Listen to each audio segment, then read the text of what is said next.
Sådan bygger du robuste vægløsninger med Aquapanel.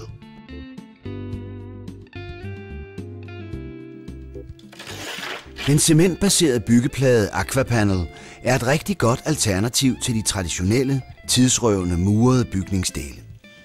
Aquapanel er let at bearbejde, og den er vandbestandig, robust og stabil og kan ikke brænde. Aquapanel giver mulighed for buede løsninger og mere fleksible konstruktioner.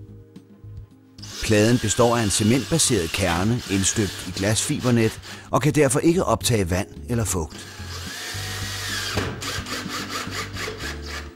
Ved at knuse kernen i pladen kan pladen bues, men på grund af det indstøbte glasfibernet, som er på pladens for- og bagside, forbliver pladen hel.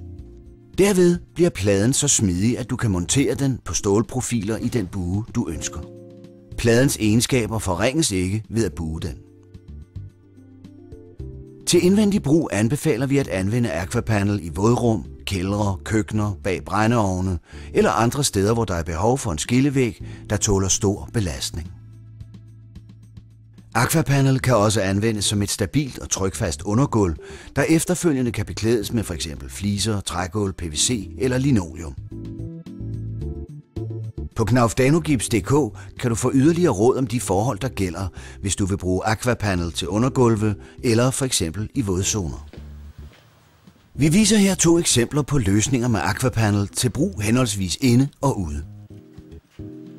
Vi viser en indendørs opsætning af stålskelet med etlags Aquapanel, som kan anvendes f.eks. bag en brændeovn eller andre steder, hvor der ønskes en ekstra robust væg. Vi viser også en typisk udendørs montering af Aquapanel på imprægnerede trælægtere til brug ved f.eks. renoveringer.